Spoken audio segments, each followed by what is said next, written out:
Namaku Yulio, 30 tahun, anak tunggal dari keluarga yang sangat disegani di kota kecil dekat perbukitan.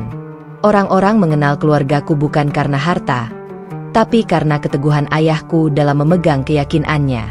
Ayahku, Leonard, adalah seorang tokoh agama yang dihormati. Setiap minggu ia berdiri di mimbar, berbicara lantang tentang kebenaran, dosa, dan kesetiaan kepada ajaran yang dianut keluargaku selama turun-temurun. Namun di balik kekaguman orang-orang, aku hidup dalam bayang-bayang ketakutan. Sejak kecil, ayah selalu menuntut kesempurnaan. Ia mendidikku dengan keras, percaya bahwa cinta bisa ditunjukkan lewat disiplin. Anak lelaki harus tunduk, tidak boleh ragu terhadap keyakinan keluarga, begitu katanya. Aku tumbuh dengan jadwal hidup yang ditentukan. Pukul 6 pagi doa bersama, siang bekerja di toko keluarga, malam mengikuti kajian yang ia pimpin. Aku jarang tersenyum di rumah. Ibuku, Maria, sosok lembut yang selalu berusaha menenangkan badai, seringkali hanya bisa memelukku diam-diam ketika ayah marah. Ia mencintai suaminya, tapi juga mengasihani anaknya yang sering dipaksa menjadi bayangan sang ayah. "Bertahanlah, nak," bisiknya suatu malam, "ayahmu hanya ingin kau mengikuti jalannya." Aku mengangguk, walau dalam hati aku merasa seperti boneka yang kehilangan jiwa. Semakin dewasa, aku mulai mempertanyakan banyak hal. Mengapa aku harus menyembah dengan takut, bukan dengan cinta? Mengapa setiap kali aku berdoa, hatiku terasa kosong, seolah aku berbicara pada langit yang tak mendengar? Aku tak pernah berani mengucapkannya keras-keras, karena di rumah ini, bertanya dianggap memberontak. Setiap hari aku menjalani rutinitas seperti robot. Pagi, aku membuka toko ayah yang menjual perlengkapan ibadah. Siang, aku melayani pelanggan dengan senyum palsu. Malam, aku mendengarkan ayah berceramah di ruang tamu. Suaranya menggema keras, menembus dinding dan menancap di dadaku. Aku mengangguk di setiap kalimatnya, padahal pikiranku melayang entah kemana. Aku iri pada teman-temanku yang bisa tertawa bebas, memilih jalan hidupnya sendiri. Aku iri pada orang-orang yang tampak tenang meski hidup sederhana. Sementara aku, yang memiliki segalanya, tidak pernah merasakan damai. Suatu sore, setelah lelah bekerja, aku duduk di bangku taman kota sendirian. Anak-anak bermain bola, pasangan muda bercanda, sementara aku hanya menatap langit oranye yang perlahan berubah gelap. Di sanalah aku mulai jujur pada diriku sendiri. Mengapa aku tak bahagia, meski hidupku lengkap?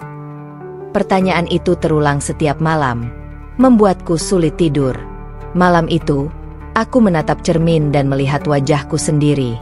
Di balik mata yang lelah, aku seperti melihat seseorang yang tidak kukenal. Air mata jatuh tanpa alasan. Aku merasa sedang kehilangan sesuatu yang bahkan tak tahu apa namanya. Pagi berikutnya, ayah memanggilku ke ruang tamu. "Besok kamu harus memimpin doa di acara keluarga besar," katanya tegas. Aku menunduk. "Ayah, bolehkah kali ini aku tidak ikut? Aku sedang tidak enak badan." Tatapan tajamnya menusuk. "Kau pikir ibadah hanya dilakukan saat kau senang? Jangan bicara bodoh, Yulio. Kita tidak boleh lalai pada ajaran keluarga." Aku tak berani membantah. Aku tahu, satu kata salah bisa membuatnya murka. Hari-hariku terus berjalan dengan wajah tanpa cahaya. Di dalam toko, aku sering memperhatikan pelanggan yang berbeda keyakinan datang dan pergi. Mereka tampak tenang, tidak tergesa, berbicara dengan sopan dan ramah. Entah mengapa, aku merasakan kehangatan yang tak pernah kudapat di rumah. Suatu hari, seorang pelanggan baru datang, lelaki parubaya berkulit sawo matang, mengenakan pakaian sederhana namun rapi. Ia memperkenalkan diri sebagai Hasan, pegawai dari perusahaan tempat ayah ingin bekerja sama. Suaranya lembut, senyumnya menenangkan. Ada sesuatu dalam dirinya yang membuatku ingin berbicara lebih lama. Kami berbincang sebentar tentang bisnis, tapi entah bagaimana pembicaraan mengalir pada hal-hal ringan tentang kehidupan. Ia bercerita tentang keluarga, kesabaran, dan bagaimana ia selalu berdoa agar diberi hati yang tenang. Kalimat terakhirnya menggema dalam kepalaku. Ketenangan bukan karena kita punya segalanya, tapi karena kita punya Tuhan di hati. Aku terdiam. Kata-kata itu begitu sederhana, namun menyentuh bagian terdalam diriku yang selama ini hampa. Sejak pertemuan itu, aku sering merenung sendiri. Apakah aku pernah benar-benar punya Tuhan di hatiku? Atau selama ini aku hanya mengikuti apa kata orang tanpa tahu maknanya? Beberapa hari kemudian, aku tanpa sengaja melihat Hasan menunaikan salat di musola kecil di dekat kantorku. Ia berdiri tegak, lalu bersujud dalam hening. Tidak ada musik, tidak ada teriakan, hanya gerakan lembut dan bisikan doa yang damai. Saat itulah dadaku terasa bergetar aneh, hangat, lembut, tapi kuat. Aku merasa seolah sedang menyaksikan seseorang berbicara langsung dengan Tuhan. Sejak hari itu, aku mulai mencari tahu tentang agama yang dianut Hasan. Aku membuka internet di malam hari saat semua orang tidur, membaca artikel dan kisah orang-orang yang menemukan kedamaian setelah masuk Islam. Aku membaca terjemahan surat Al-Fatihah dan menangis diam-diam. Hanya kepadamu kami menyembah dan hanya kepadamu kami memohon pertolongan. Kalimat itu menembus hatiku. Untuk pertama kalinya dalam hidup, aku merasa sedang berbicara dengan Tuhan yang mendengar. Namun aku juga sadar, aku sedang berada di persimpangan berbahaya. Ayahku tidak akan pernah menerima jika anaknya berpindah keyakinan. Ia akan menganggapku pengkhianat. Tapi di sisi lain, hatiku semakin kuat tertarik pada ketenangan yang kutemukan dalam Islam. Beberapa minggu berlalu. Setiap kali aku melihat Hasan, aku merasakan kedamaian yang sama. Aku tidak tahu kemana langkah ini akan membawaku, tapi aku tahu satu hal. Aku tak ingin lagi hidup hanya karena takut pada manusia. Aku ingin hidup karena cinta pada Tuhan. Malam itu, sebelum tidur, aku menatap langit dari jendela kamar. Angin malam berhembus lembut, membawa suara adzan dari kejauhan. Entah dari mana datangnya, tapi suara itu membuat mataku basah. Aku berbisik pelan pada diriku sendiri. Jika benar ada jalan menuju kedamaian, aku ingin menempuhnya, meski seluruh dunia menentang. Aku tidak tahu bahwa bisikan malam itu akan menjadi awal dari perjalanan panjang, perjalanan menuju cahaya, yang kelak menguji kesabaranku hingga titik darah terakhir. Namun malam itu, untuk pertama kalinya, aku tidur dengan hati yang tenang. Hari-hariku di kantor kini terasa sedikit berbeda. Entah kenapa, setiap kali melihat sosok Hasan datang membawa senyum hangatnya, hatiku merasa lebih ringan. Ia selalu menyapa dengan kalimat sederhana yang menenangkan. Assalamualaikum, Yulio. Awalnya aku hanya mengangguk dan tersenyum kaku. Tak begitu paham arti salam itu. Tapi lama-kelamaan, setiap kali ia mengucapkannya, aku merasa seperti disapa dengan doa. Hasan bukan orang yang banyak bicara. Ia lebih banyak mendengar. Dan ketika berbicara, ucapannya selalu penuh makna. Dalam waktu singkat, kami menjadi rekan kerja yang akrab. Aku sering duduk di sebelahnya saat istirahat siang, hanya untuk mendengar kisahnya tentang kehidupan. Ia bercerita tentang masa kecilnya di kampung, perjuangannya sekolah sambil membantu orang tua, dan bagaimana setiap kesulitan membuatnya lebih dekat kepada Allah. Kalau kita percaya pada Tuhan, bahkan luka bisa jadi rahmat, katanya suatu kali sambil menatapku dengan mata teduh. Kata-katanya sederhana, tapi menusuk. Aku terdiam lama. Aku ingin sekali merasakan keyakinan sekuat itu, keyakinan yang membuat orang tetap tersenyum di tengah badai hidup. Sejak itu, aku mulai memperhatikan hal-hal kecil yang dilakukan Hasan. Ia selalu berdoa sebelum bekerja, tak pernah lupa mengucap syukur meski tugasnya berat. Ketika orang lain marah atau frustrasi, ia memilih diam dan beristighfar pelan. Aku menyaksikan betapa damainya wajahnya setiap kali kembali dari musola. Suatu hari, aku memberanikan diri bertanya, "Hasan, mengapa kamu terlihat begitu tenang setiap saat? Bahkan ketika banyak masalah di kantor, kamu tak pernah marah." Hasan menatapku, lalu tersenyum lembut. Karena aku percaya, semua yang terjadi sudah diatur Allah. Kalau aku marah, berarti aku tidak ridha dengan ketentuannya. Aku mengangguk, tapi dalam hati bergolak. Kata ridha itu asing, tapi indah. Aku penasaran. Sepulang kerja, aku langsung mencari arti kata itu di internet. Ternyata ridha berarti menerima dengan lapang dada segala takdir Tuhan. Aku membacanya berulang-ulang, dan tanpa sadar air mataku menetes. Seumur hidup, aku selalu menolak takdir. Aku sering bertanya mengapa Tuhan memberi keluarga keras seperti ini. Mengapa aku harus menjalani hidup yang kaku dan penuh tekanan.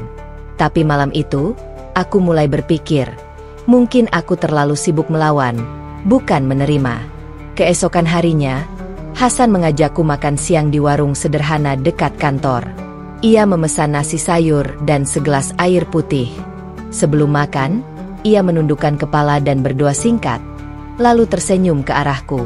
"Ayo makan, Yulio." Aku memperhatikannya diam-diam. Tidak ada ritual rumit, tapi ada ketulusan di setiap gerakannya. Makanannya tampak sederhana, tapi aku melihat ketenangan luar biasa di wajahnya. Aku mulai bertanya lebih banyak tentang salat, tentang makna sabar, bahkan tentang bagaimana ia mengenal Islam. Hasan menjawab tanpa menggurui. Ia tidak pernah mengatakan bahwa agamanya paling benar, tapi caranya menjelaskan selalu menuntunku berpikir. "Islam itu bukan sekadar agama, Yulio," ujarnya suatu hari. "Islam itu jalan hidup. Di situ ada kasih, ada kedisiplinan, ada cinta kepada sesama. Kalau kamu ingin mengenal Islam, jangan lewat kata orang. Rasakan sendiri." Kalimat itu terpatri di hatiku. Rasakan sendiri.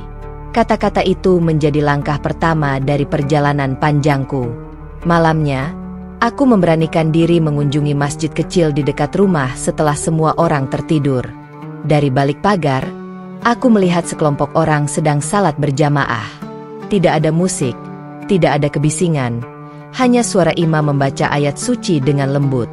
Ada getaran aneh di dadaku. Hangat, damai, tapi juga membuatku ingin menangis. Aku menunduk lama di luar pagar itu. Aku tidak tahu arti bacaan mereka, tapi entah mengapa aku merasa seolah sedang dipanggil. Sejak malam itu, aku sering datang diam-diam. Aku duduk di tangga masjid, mendengarkan adzan, dan mengamati setiap gerakan salat dengan rasa kagum. Di saat itulah aku sadar, aku tak pernah merasakan kedamaian seperti ini sebelumnya.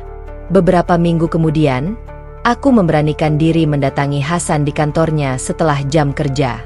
"Hasan," kataku dengan suara bergetar, "aku ingin tahu lebih dalam tentang Islam.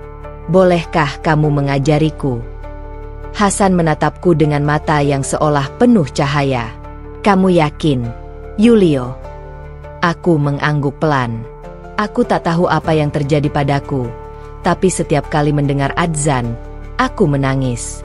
Hatiku tenang, padahal aku tidak paham apa-apa. Hasan tersenyum lebar. "Itu hidayah, Yulio, cahaya dari Allah. Tidak semua orang mendapatkannya."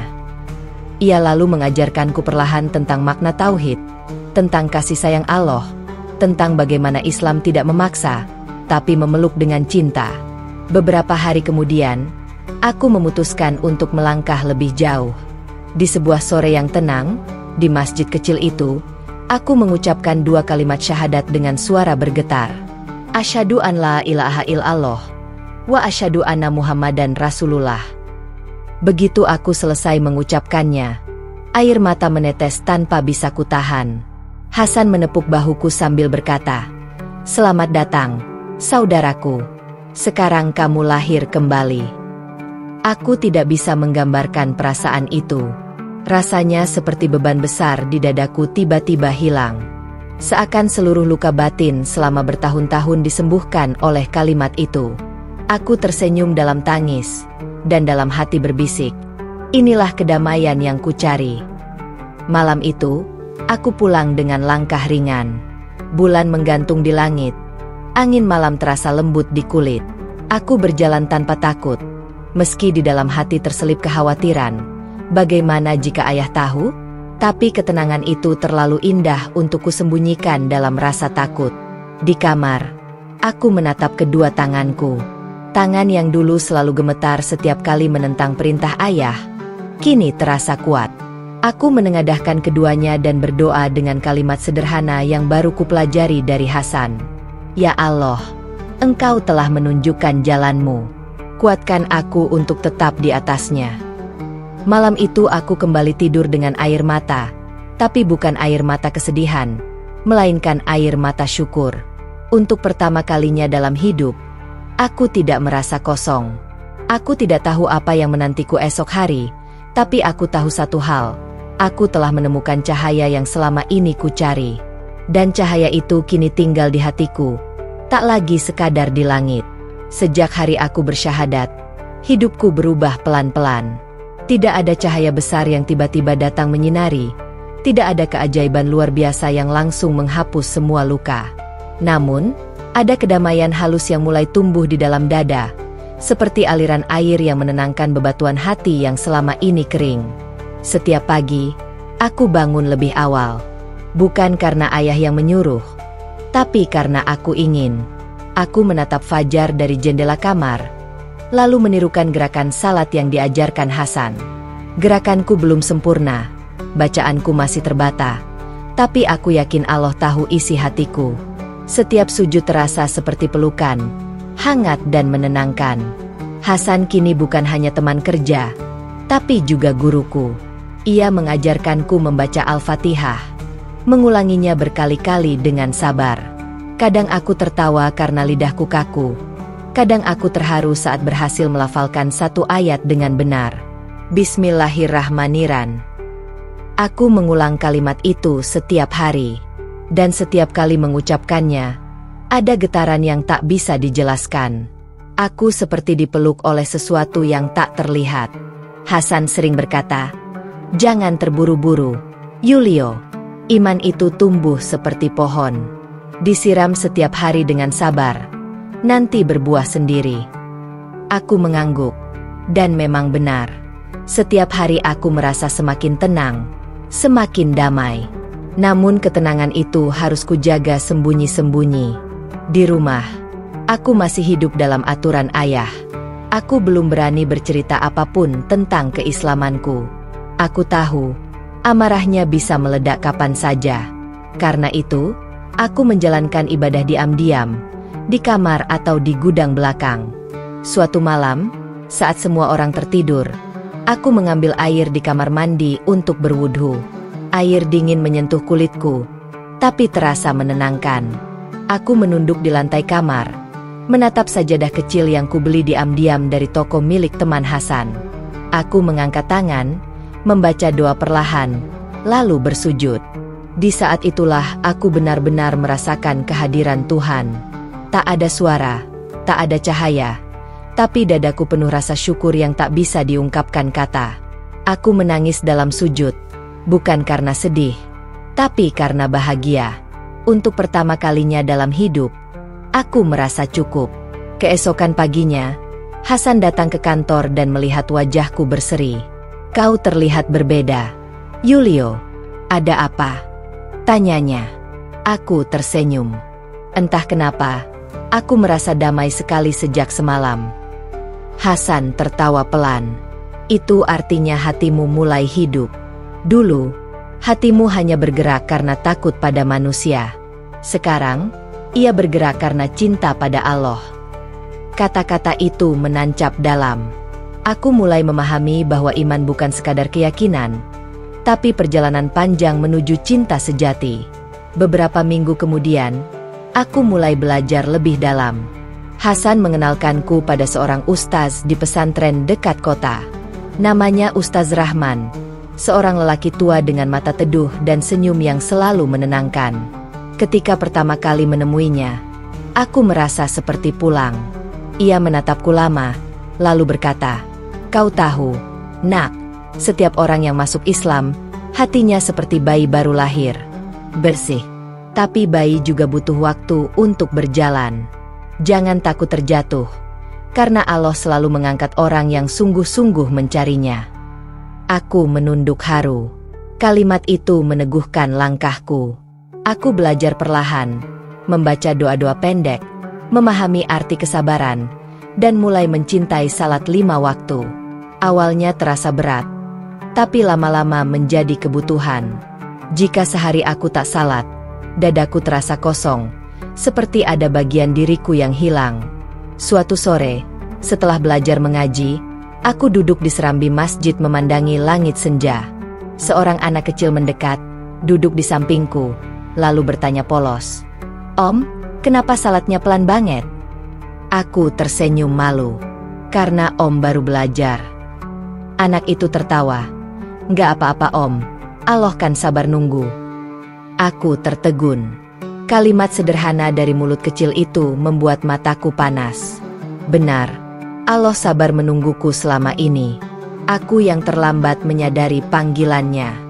Malam itu aku menulis di buku catatan. Aku bukan orang suci.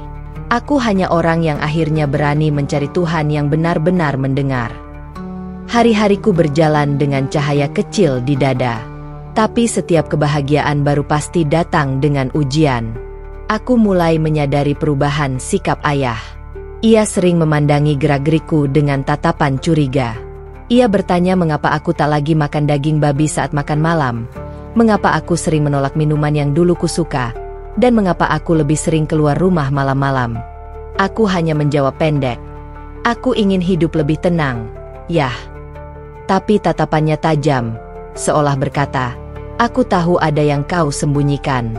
Meski demikian, aku tidak takut. Setiap kali hatiku mulai gelisah, aku berdoa. Aku tahu, jalan menuju kebenaran tidak akan selalu mudah. Hasan pernah berkata, "Jika kau memilih Allah, bersiaplah diuji. Tapi percayalah, Allah tak akan meninggalkanmu sendirian." Kalimat itu menjadi pegangan hidupku. Suatu malam, aku kembali ke masjid untuk salat Isya. Setelahnya, aku duduk lama di bawah lampu temaram halaman masjid. Ustaz Rahman menghampiriku dan duduk di samping. "Yulio," katanya pelan, "kadang, hidayah datang tidak hanya untuk menyelamatkan kita, tapi juga untuk menguji cinta kita kepada Tuhan." Aku menatapnya heran. Beliau melanjutkan, "Suatu saat nanti, mungkin kau akan diuji dengan hal yang sangat menyakitkan. Tapi ingat, sabar bukan berarti diam. Sabar berarti tetap percaya bahwa Allah punya rencana terbaik." Aku menatap langit malam, merenungkan kata-katanya. Di hati kecilku, ada rasa takut. Tapi di balik ketakutan itu, ada keyakinan yang tak tergoyahkan. Apapun yang terjadi nanti, aku tidak ingin kembali ke masa lalu yang gelap. Beberapa hari kemudian, aku pulang agak larut. Di ruang tamu, ayah duduk menatapku dengan wajah tegang. Aku mencoba tersenyum, tapi hatiku berdebar. Aku tahu, cepat atau lambat rahasiaku akan terbongkar. Tapi malam itu, aku masih memilih diam, menjaga cahaya kecil di dadaku agar tidak padam. Aku berjalan menuju kamar, lalu menutup pintu perlahan. Di sajadah kecilku, aku bersujud lama. Air mata menetes, membasahi kain itu. Ya Allah, jika esok aku harus kehilangan segalanya, jangan biarkan aku kehilangan iman ini. Aku tak tahu, doa itu ternyata menjadi permulaan dari ujian besar yang akan datang. Tapi malam itu, aku masih bisa tersenyum. Karena di tengah ketakutan, aku merasakan getaran dalam hati yang tak pernah kurasakan sebelumnya. Getaran cinta kepada Tuhan. Udara pagi di kota kecil tempat Yulio tinggal terasa lebih dingin dari biasanya. Luka di tangannya mulai mengering, tetapi rasa nyerinya masih menusuk hingga ke tulang. Setiap kali ia melihat jarinya yang tak lagi utuh, dadanya sesak. Namun anehnya, di balik penderitaan itu, ia justru merasa damai. Ada cahaya lembut yang berpendar dalam hatinya setiap kali ia mengingat nama Allah. Yulio kini tinggal menumpang di rumah Hasan, sahabat sekaligus orang yang pertama kali mengenalkannya pada Islam. Rumah sederhana itu menjadi tempat perlindungan baginya setelah diusir dan disiksa oleh ayahnya sendiri. Hasan memperlakukan Yulio seperti saudara, menyiapkan tempat tidur di ruang tamu kecil, dan merawat luka-lukanya tanpa banyak bicara. Suatu pagi, saat Hasan hendak berangkat ke masjid, ia melihat Yulio duduk di lantai, menatap jemarinya yang diperban. Luka itu akan sembuh, Yul, ucap Hasan lembut. Yulio menggeleng pelan. Bukan itu yang aku pikirkan, San. Aku hanya teringat bagaimana ayahku memotongnya dengan tangannya sendiri. Suaranya bergetar, matanya memerah. Aku tak marah padanya. Aku hanya sedih, karena ia tak tahu betapa Islam telah membuatku damai. Hasan mendekat, menepuk bahu sahabatnya. Kau tahu, Yul, Allah tidak pernah menilai dari rupa atau tangan kita, tapi dari hati yang ikhlas. Luka itu bukan hukuman. Itu tanda perjuanganmu mencari kebenaran. Kata-kata itu membuat Yulio menunduk dan menitikkan air mata. Dalam hati, ia berdoa agar suatu hari ayahnya pun diberi cahaya hidayah yang sama. Hari-hari Yulio kini diisi dengan banyak belajar. Hasan memperkenalkannya kepada Ustaz Ramli, pengajar di sebuah pesantren kecil di pinggir kota. Setiap sore, Yulio berangkat ke sana dengan sepeda tua milik Hasan. Ia belajar membaca Al-Quran, menghafal doa, dan mempelajari kisah para nabi. Meski beberapa jari tangannya sudah tak lengkap, Yulio berusaha menulis dan mencatat setiap pelajaran dengan tekun. Ustaz Ramli kagum dengan semangatnya. Nak Yulio, katanya suatu sore, banyak orang lahir sebagai muslim tapi tak pernah benar-benar mengenal Islam. Kau justru datang dari kegelapan, lalu mencari cahaya itu sendiri. Itulah bukti bahwa hidayah tidak bisa diwariskan, hanya bisa ditemukan. Mendengar itu, hati Yulio terasa hangat. Ia mulai melihat hidupnya dengan cara berbeda. Ia tidak lagi merasa sebagai korban, melainkan seorang yang sedang ditempa oleh Allah agar lebih kuat dan lebih sabar. Namun cobaan belum berhenti. Suatu malam, Yulio mendapat kabar bahwa ibunya jatuh sakit parah. Meski hatinya diliputi trauma terhadap ayahnya, ia tak sanggup menahan rindu pada ibunya. Ia memutuskan untuk pulang diam-diam, ditemani Hasan. Sesampainya di rumah, suasana sunyi, lampu rumahnya remang. Di kamar belakang, ibunya terbaring lemah di atas ranjang. Begitu melihat Yulio, perempuan itu langsung meneteskan air mata. Anakku, kenapa kau nekat datang? Ayahmu bisa murka lagi. Aku hanya ingin melihat ibu, jawab Yulio lirih, menggenggam tangan ibunya yang dingin. Aku tak ingin pergi sebelum memohon maaf. Ibunya menatap wajah Yulio lama. Kau masih dalam agama itu? Tanyanya pelan. Yulio tersenyum, meski hatinya bergetar. Ya, Bu, aku Muslim. Dan justru karena Islam, aku lebih menyayangi ibu dan ayah. Air mata ibunya menetes deras. Ia tak mampu berkata-kata. Dalam keheningan itu, pintu kamar tiba-tiba terbuka. Ayahnya berdiri di ambang pintu dengan wajah keras. Kau kembali, pengkhianat, teriaknya. Hasan refleks berdiri, mencoba menahan amarah sang ayah. Pak, kami datang bukan untuk menantang. Yulio hanya ingin melihat ibunya. Namun sang ayah tak mendengar. Ia menarik Yulio dengan kasar, tapi Yulio tak melawan. Ia menatap ayahnya dengan mata yang penuh kasih. Ayah, aku tak dendam. Aku hanya ingin ayah tahu aku masih anakmu, meski aku berbeda keyakinan. Kata-kata itu membuat suasana hening sejenak. Wajah ayahnya menegang, matanya berkaca-kaca, tapi gengsi menahannya untuk menunjukkan perasaan. Ia mendorong Yulio keluar rumah dan berteriak, "Jangan pernah kembali lagi." Malam itu, Yulio berjalan kembali ke rumah Hasan dengan langkah lemah. Namun anehnya, hatinya tidak hancur. Ia justru merasa lega. Ia telah memaafkan ayahnya sepenuhnya. Sesampainya di rumah, Hasan melihat wajah Yulio yang tenang dan berkata, "Kau luar biasa, Yul. Kalau aku di posisimu, mungkin aku tak akan sekuat itu." Yulio tersenyum. "Kekuatan ini bukan dari aku, San. Allah yang menumbuhkannya. Aku hanya ingin terus berbuat baik, meski dibalas dengan kebencian." Malam itu, setelah salat Isya, Yulio menatap langit melalui jendela kecil. Ia mengangkat tangan kanannya yang kini hanya memiliki 3 jari. "Ya Allah, aku telah kehilangan sebagian tubuhku, tapi Engkau menggantinya dengan kedamaian yang tak bisa ditukar apapun. Biarlah luka ini jadi saksi bahwa aku memilihmu karena cinta, bukan karena paksaan." Cahaya bulan menembus tirai tipis kamar, jatuh di wajahnya yang damai. Dalam diam, ia merasa Allah begitu dekat. Ia tahu perjalanannya masih panjang, tapi kini ia tak lagi takut, karena dalam setiap luka yang ia bawa, ada cinta Tuhan yang justru semakin nyata.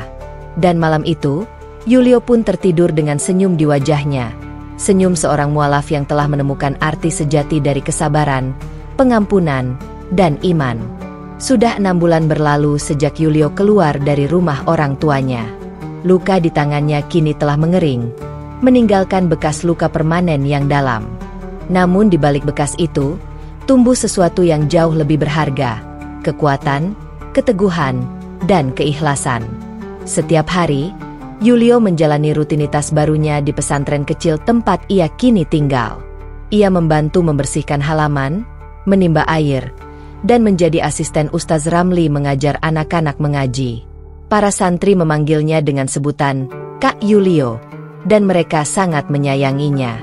Meski tangannya tak lagi sempurna, Yulio selalu tersenyum dan tak pernah menolak membantu siapapun. Suatu sore, setelah mengajar Iqra kepada anak-anak, Yulio duduk di serambi masjid sambil menatap senja. Hasan datang membawa 2 gelas teh panas. "Yul, aku tak habis pikir.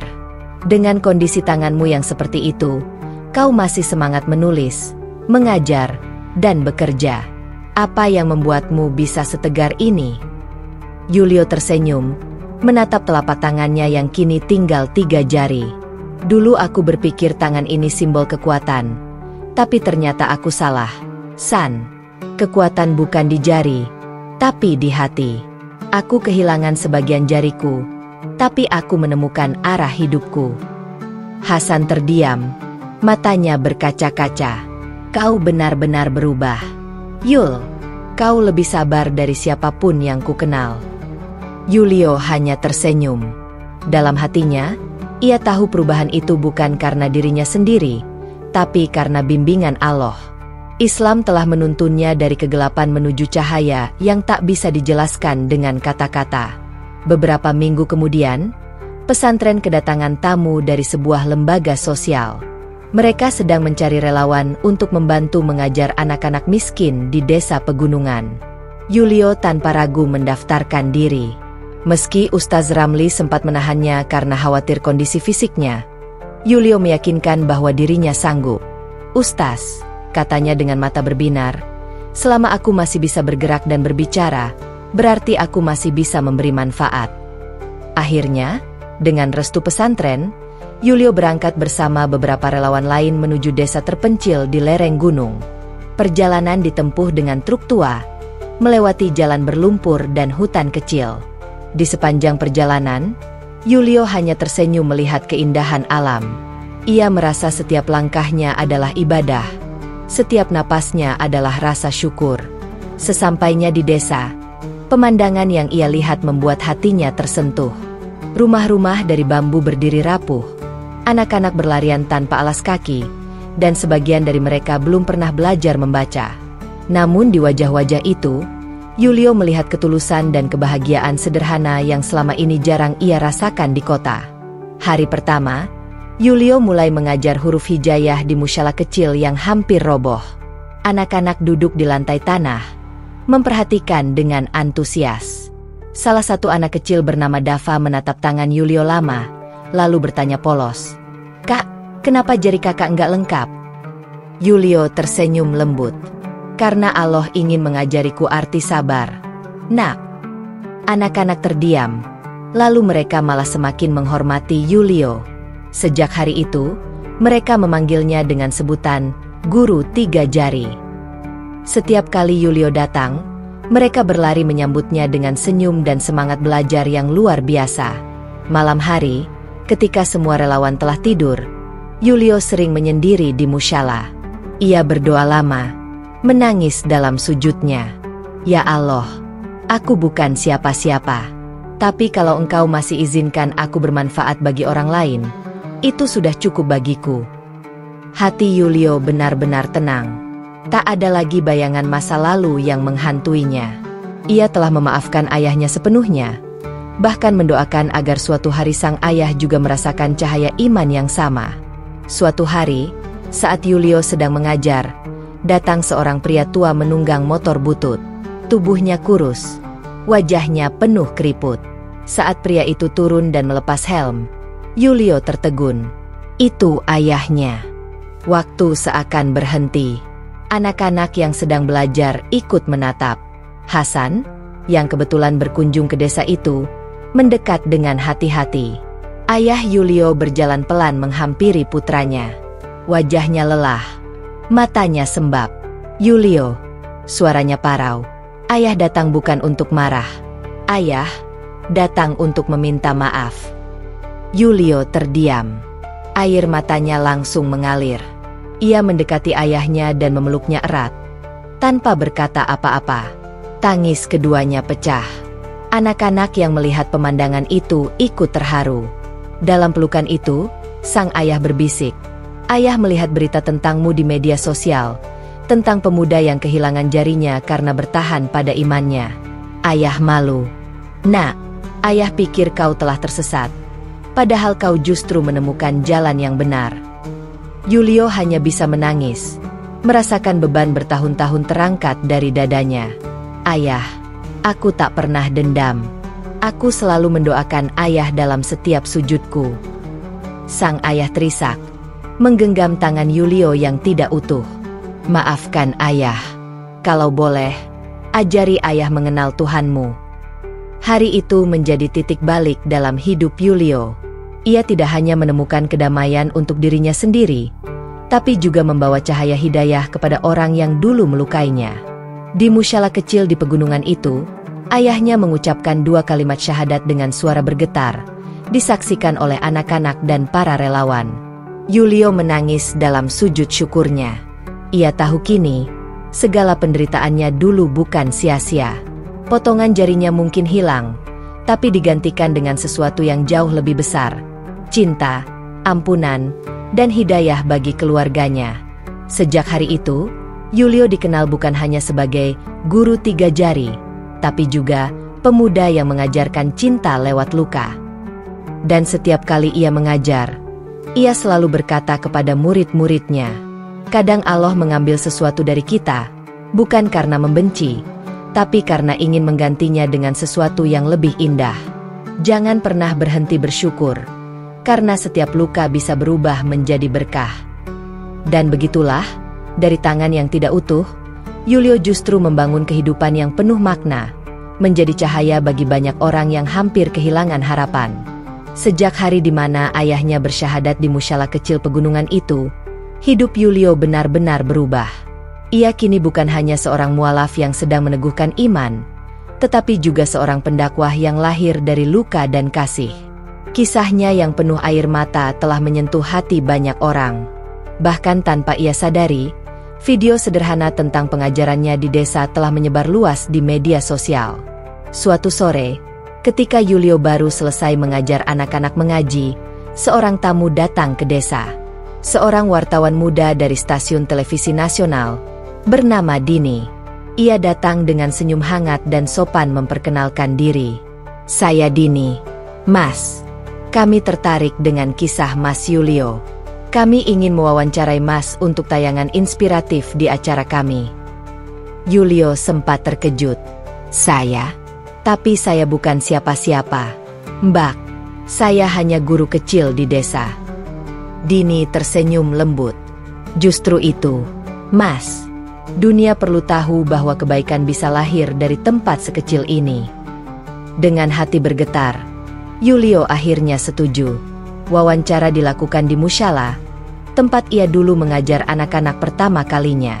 Ketika kamera menyala, Dini bertanya dengan nada lembut, "Mas Yulio, bagaimana rasanya kehilangan jari karena keyakinan?" Yulio terdiam sejenak, lalu tersenyum tipis. "Awalnya sakit, Mbak. Tapi justru lewat rasa sakit itu, saya belajar bahwa iman bukan hanya ucapan di bibir, tapi pengorbanan yang lahir dari hati. Saya kehilangan sebagian tubuh, tapi saya menemukan jiwa saya." Kata-katanya membuat semua kru yang hadir terdiam. Tak sedikit yang meneteskan air mata, termasuk Dini sendiri. Saat wawancara berakhir, Yulio tidak menyangka bahwa cerita itu akan menginspirasi begitu banyak orang. Dalam beberapa hari, videonya menjadi viral.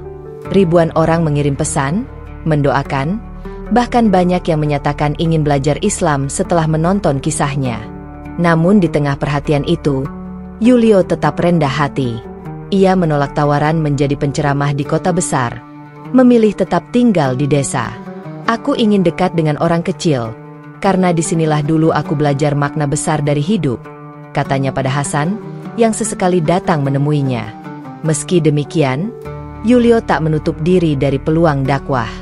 Ia mulai menulis kisah-kisah inspiratif berdasarkan pengalaman hidupnya, dengan jari-jari yang tersisa. Tulisan-tulisannya diketik lambat di laptop tua yang diberikan oleh Dini.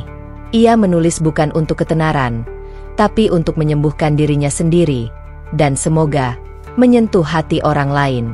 Buku pertamanya diberi judul "Dari Luka Menjadi Cahaya". Di dalamnya, ia menulis dengan jujur tentang perjuangan, pengampunan, dan keajaiban doa. Saat buku itu terbit, tak disangka banyak orang membeli dan membaca. Bahkan pesantren dan sekolah-sekolah mulai mengundangnya untuk berbagi cerita. Di salah satu undangan, Yulio berdiri di depan ratusan santri muda di sebuah sekolah Islam modern di kota.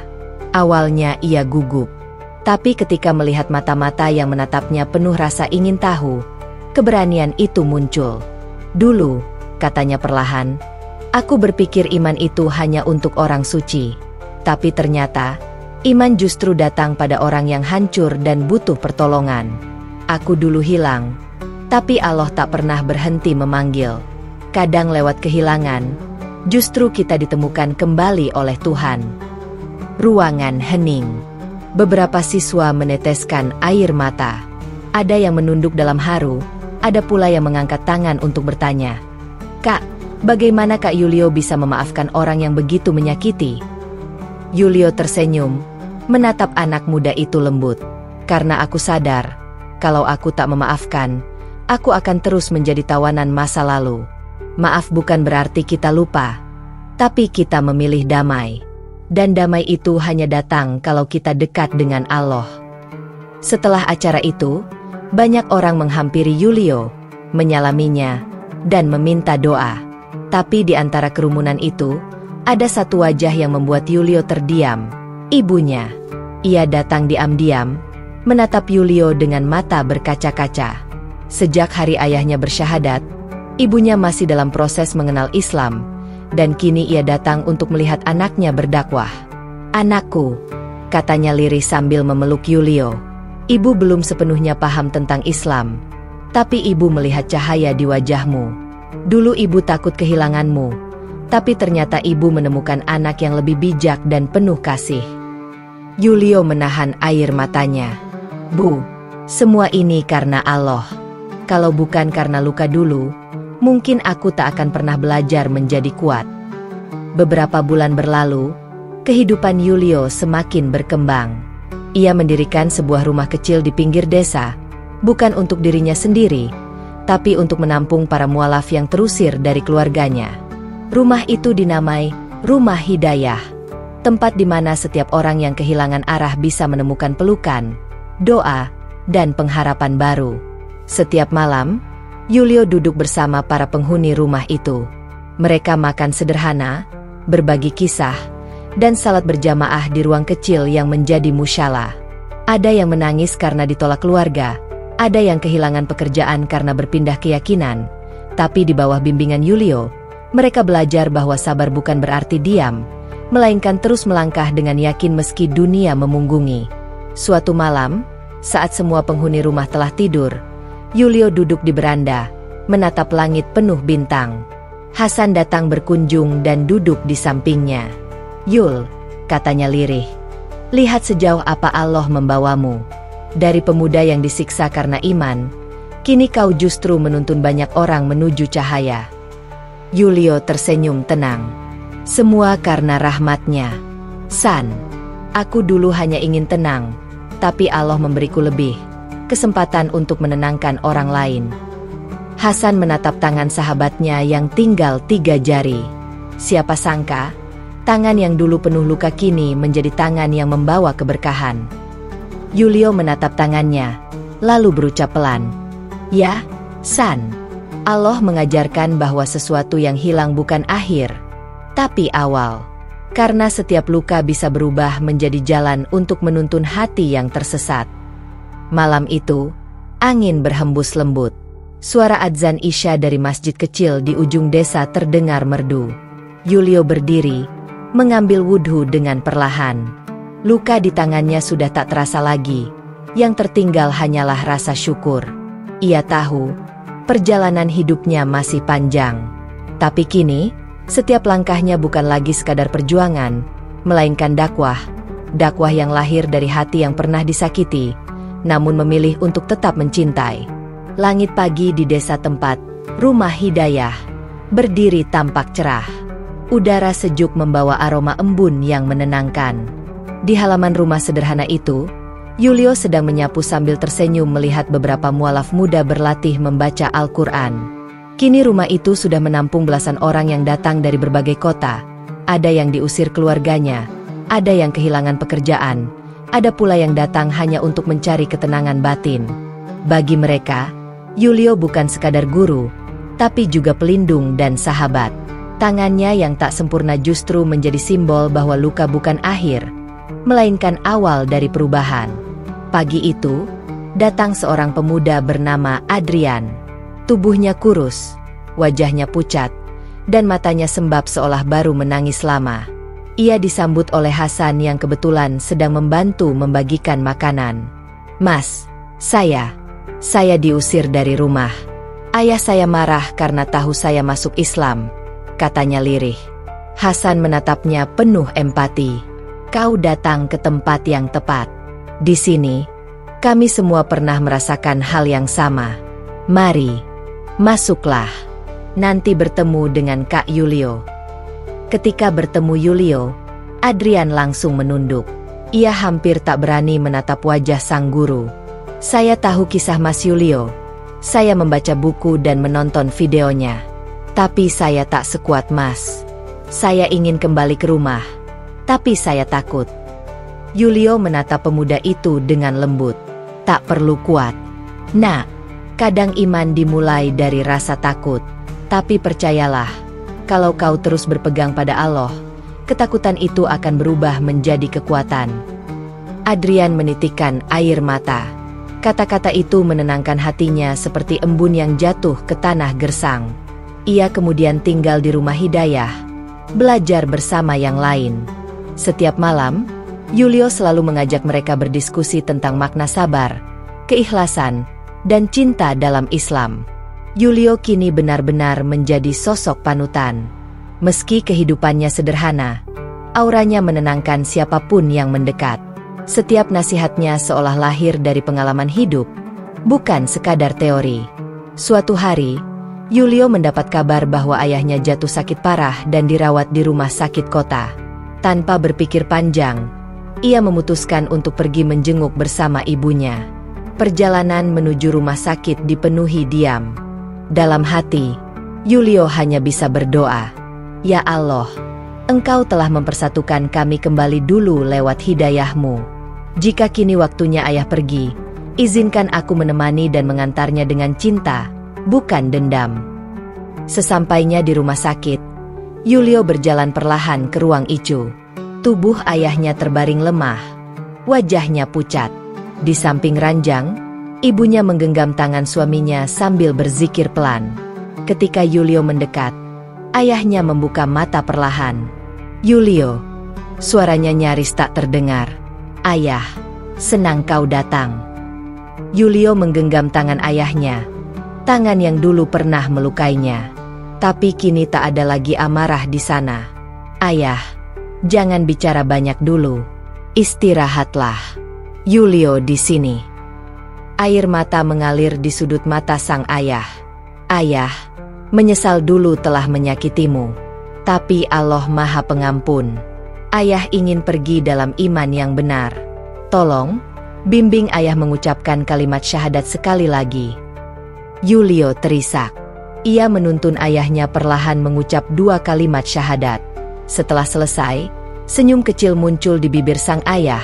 Lalu matanya terpejam. Nafasnya perlahan berhenti. Keheningan menyelimuti ruangan. Air mata jatuh tanpa suara. Ibunya memeluk Yulio erat, dan mereka berdua menangis dalam keharuan yang sulit dijelaskan. Beberapa hari setelah pemakaman, Yulio duduk di teras rumah sakit, memandangi langit sore. Ia merasa sedih, tapi bukan duka yang membuatnya runtuh. Hatinya justru dipenuhi rasa syukur, karena Allah memberinya kesempatan memaafkan, menyembuhkan, dan menuntun ayahnya pulang dalam keadaan beriman. Hasan datang menemaninya. "Kau kuat sekali, Yul. Kalau orang lain mengalami separuh kisahmu, mungkin mereka sudah putus asa." Yulio menatap langit. "Aku tidak kuat, San. Aku hanya belajar percaya. Semua yang terjadi padaku bukan untuk menghancurkan, tapi untuk membangun diriku. Allah tidak menakdirkan luka untuk menyakiti, tapi untuk menyembuhkan dengan cara yang tak kita pahami." Beberapa minggu kemudian, Yulio kembali ke rumah Hidayah dengan semangat baru. Ia merenovasi bagian belakang rumah menjadi ruang belajar yang lebih besar. Di dinding mushola, ia menggantung tulisan tangan sederhana bertuliskan, "Kau tak akan tahu seberapa kuat imanmu sampai iman itu menjadi satu-satunya yang kau miliki."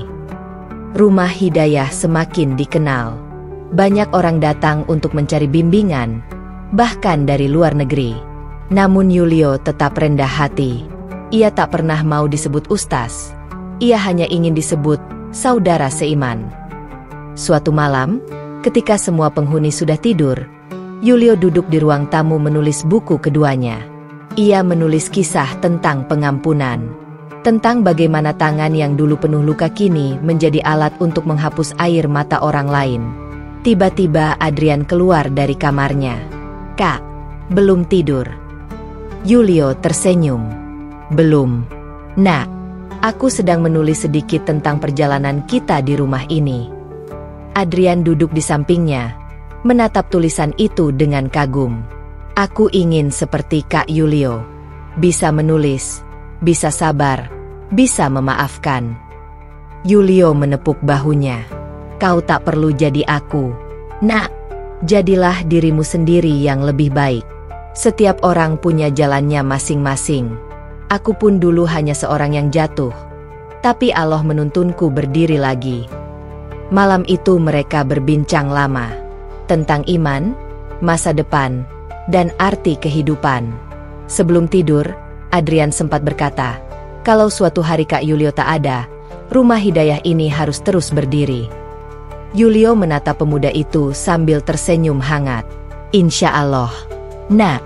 Selama ada orang yang mau mencintai Allah dan manusia dengan tulus, rumah Hidayah tak akan pernah padam." Beberapa hari kemudian, Yulio memimpin pengajian besar di halaman rumah. Seratusan orang hadir, termasuk anak-anak yatim dan para mualaf dari berbagai daerah. Di tengah acara, Yulio berdiri di depan mereka. Suaranya lembut tapi penuh keyakinan. "Saudaraku, jangan pernah takut kehilangan, karena Allah takkan pernah pergi. Kadang kita harus melewati malam gelap untuk melihat bintang. Dan ketika hati kita telah belajar bersyukur atas segala ujian, itulah saat cahaya benar-benar menyembuhkan." Orang-orang terharu. Banyak yang meneteskan air mata. Mereka tahu, kata-kata itu lahir dari hati yang pernah disayat pedih, tapi kini penuh kasih. Di bawah sinar matahari sore, Yulio menatap wajah-wajah itu. Wajah yang dulu penuh luka, kini berseri karena iman. Ia tahu, inilah alasan mengapa ia masih hidup. Untuk menjadi jembatan bagi orang lain menemukan cahaya yang sama. Dan di saat itulah, Yulio berbisik pelan dalam hati. Ya Allah, jadikan hidupku saksi bahwa kasih bisa menyembuhkan luka, dan luka bisa menuntun menuju kasih-Mu. 3 tahun telah berlalu sejak Yulio membangun rumah Hidayah. Bangunan sederhana itu kini berubah menjadi tempat yang ramai dikunjungi orang dari berbagai penjuru. Tak hanya menjadi rumah singgah bagi para mualaf, tapi juga tempat pelatihan keterampilan, pusat kajian, dan sekolah kecil bagi anak-anak yatim. Semua itu berjalan bukan karena Yulio punya banyak harta, melainkan karena ia memiliki keyakinan bahwa setiap kebaikan akan menemukan jalannya sendiri. Pagi itu, halaman rumah Hidayah dipenuhi suara riang anak-anak yang sedang belajar menulis. Di antara mereka, Yulio berjalan perlahan, menatap satu persatu wajah polos yang penuh semangat. Kalian harus rajin belajar. Ya, ilmu itu cahaya. Kalau kalian punya ilmu dan iman, dunia akan jadi tempat yang indah, katanya sambil tersenyum. Anak-anak itu mengangguk, lalu kembali menulis dengan tekun. Melihat mereka, Yulio seperti melihat dirinya di masa kecil, anak yang dulu haus kasih sayang, tapi kini telah belajar memberi kasih kepada dunia. Namun, di balik senyum hangatnya, tubuh Yulio mulai melemah. Sejak beberapa bulan terakhir, ia sering pusing dan sesak napas. Dokter pernah memintanya beristirahat total, tapi ia tetap menolak. Selama aku masih bisa berdiri dan berbicara, aku ingin terus mengajar. Hidup bukan tentang berapa lama kita bernapas, tapi seberapa banyak manfaat yang bisa kita berikan, katanya tegas kepada Hasan. Hasan, sahabat setianya, hanya bisa mengangguk dengan mata berkaca.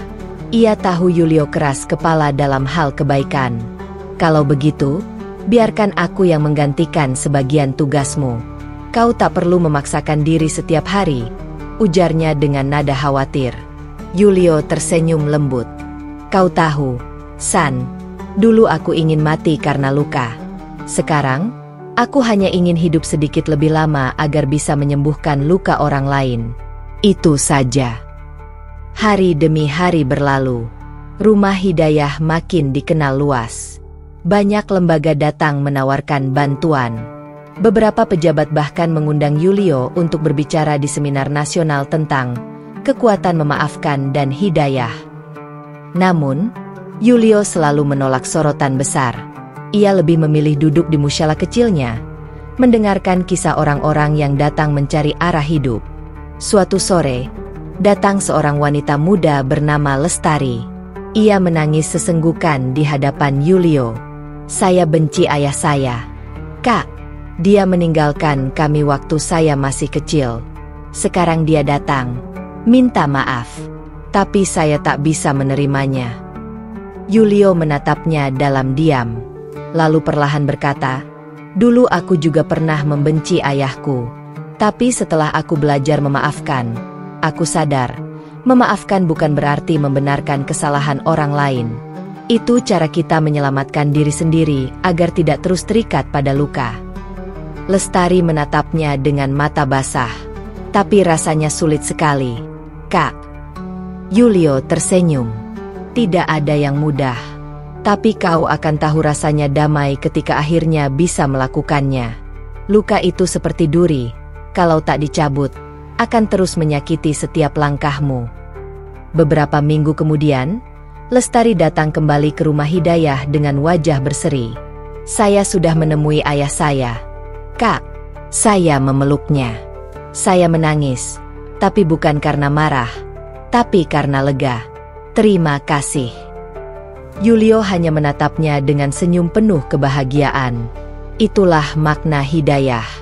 Bukan hanya tentang agama, tapi tentang hati yang menemukan cahaya setelah lama tersesat dalam gelap. Hari-hari berlalu semakin cepat. Tubuh Yulio semakin lemah, tapi semangatnya tetap kuat. Suatu pagi, ia memanggil Hasan dan Adrian. Aku ingin titip sesuatu, katanya dengan suara pelan.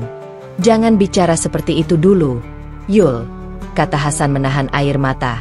Yulio menatapnya lembut. Kau tahu, San, semua ini bukan milikku. Rumah Hidayah ini milik Allah. Tapi aku ingin kalian menjaganya. Jangan biarkan tempat ini berhenti hanya karena aku tak ada. Setiap anak yang datang, setiap jiwa yang terluka, harus tetap mendapat pelukan dari tempat ini. Adrian menggenggam tangan Yulio erat. Kami janji, Kak. Kami akan terus melanjutkan perjuangan ini. Hari itu, Yulio menulis surat terakhirnya. Isinya bukan pesan duka, melainkan pesan cinta. Ia menulis dengan tangan yang mulai gemetar. Jika suatu hari aku tak lagi di sini, jangan tangisi kepergianku. Doakan agar aku diterima di sisinya. Aku pernah hancur, tapi Allah memperbaiki hidupku melalui kalian semua. Jadi, teruslah menebar kebaikan, karena dari sanalah keajaiban bermula. Beberapa minggu kemudian, pada suatu subuh yang tenang, Yulio berpulang dalam tidur. Wajahnya tampak damai, seperti seseorang yang telah menyelesaikan perjalanan panjang dan menemukan tempat pulang. Kabar kepergian Yulio menyebar cepat. Ratusan orang datang melayat, mualaf, anak yatim, warga desa, bahkan orang-orang yang dulu pernah dibantunya.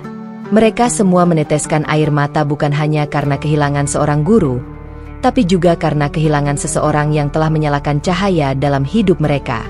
Pemakamannya berlangsung sederhana. Hasan berdiri di depan para pelayat, suaranya bergetar saat berbicara.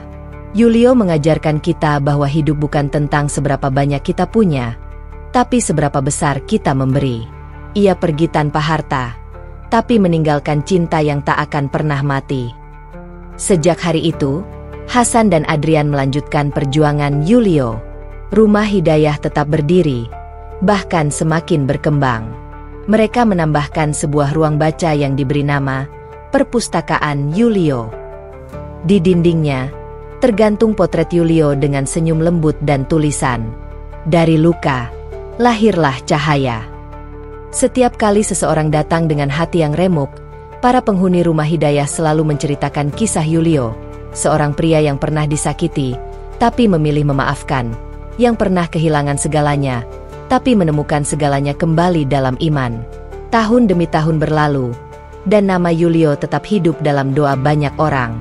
Kisahnya menjadi inspirasi, bukan hanya bagi umat seiman, tapi bagi siapapun yang ingin bangkit dari keterpurukan. Sampai suatu hari, seorang anak kecil menulis di buku tamu rumah Hidayah, "Aku ingin jadi seperti Kak Yulio. Aku ingin menyembuhkan orang lain, bukan menyakiti." Hasan yang membaca tulisan itu tersenyum haru. Ia menatap langit sore, merasa seolah Yulio masih ada di sana, tersenyum menatap perjuangan mereka. Di bawah langit yang berubah jingga, Hasan berbisik pelan, "Kau memang telah pergi, Yul, tapi cintamu tak pernah mati. Kau meninggalkan warisan terindah, bukan bangunan, bukan nama, tapi hati yang belajar mencintai tanpa syarat." Dan begitulah, dari seorang lelaki yang dulu terpuruk oleh luka, lahir generasi baru yang percaya bahwa pengampunan bisa mengubah dunia. Karena bagi Yulio, hidup bukan tentang menghindari penderitaan, tapi bagaimana menjadikan penderitaan itu jembatan menuju cahaya yang abadi.